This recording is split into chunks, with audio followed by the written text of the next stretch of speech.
ये कविता, कांग्रेस के नेता अक्सर टीवी पर आते हैं, आप लोग कम दिखाई देते हैं इधर, इसलिए पहला सवाल नेता के मंत्री के सारे बातों को सुनने के बाद मैं आपसे कर रहा हूं।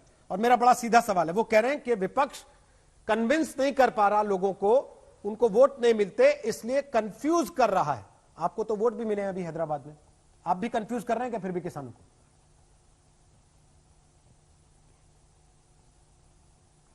जी नहीं, मैंने सुना नकवी साहब क्या कह रहे थे। वो कह रहे थे कि क्या किसी किसान ने पूछा है मोदी जी से ये सारे चीज जो उन्होंने किए हैं वो करने के लिए? मोदी जी तो पहले वादा करके आए थे ना कि किसान की दुगनी को इनकम को डबल करेंगे करके। तो वो जब करके आए हैं वादा, तो उनका जिम्मेदारी बनता है कि ये सारे काम करे, किसान के लिए जितने भी और काम कर सकते हैं वो करे। तो ऐसी बात नहीं है कि किसान को आके बार बार मांगना पड़ेगा। पहले तो ये बात है, कोई किसान पे के आप फेवर नहीं कर रहे हो, आप गवर्नमेंट में आए हो, किसान के दया से आए हो, तो किसान के लिए काम करना चाहिए, पहली बात। दूसरी बात, ये तो स्टेट सब्जेक्ट था, इसको छीन लिया गया, फिर सेंट्रल से बिल बनाया दिया गया।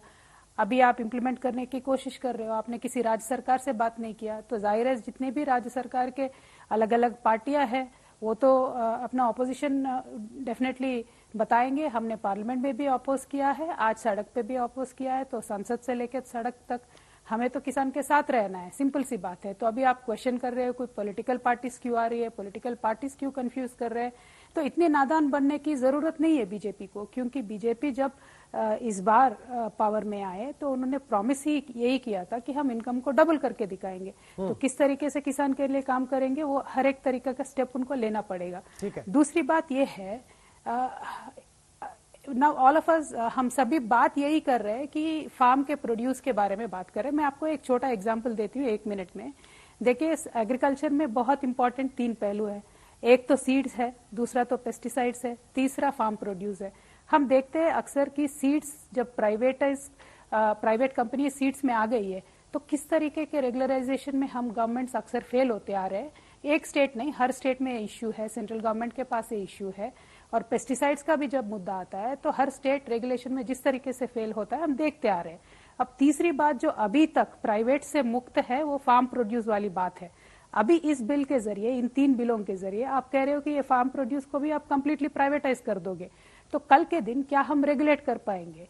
अलग अलग राज्य सरकार से ही, केंद्र सरकार से ही, हम सभी लोग कहा कि कंप्लीटली प्राइवेटाइज कर देंगे, या उन्होंने कहा कि हम एक प्राइवेटाइज का ऑप्शन भी साथ में दे रहे हैं?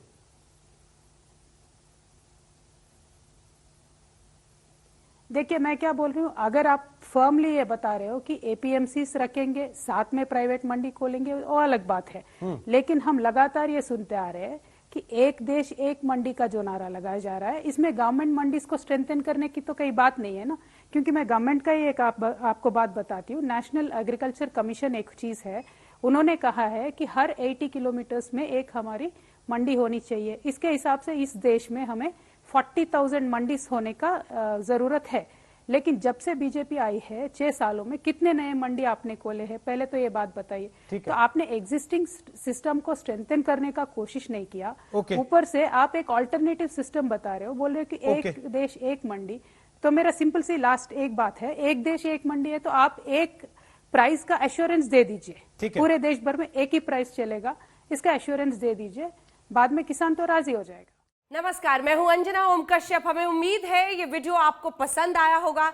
लेटेस्ट खबरों के लिए यूं ही देखते रहिए आज तक, और इस वीडियो के पसंद आने पर लाइक, शेयर एंड सब्सक्राइब करना ना भूलें।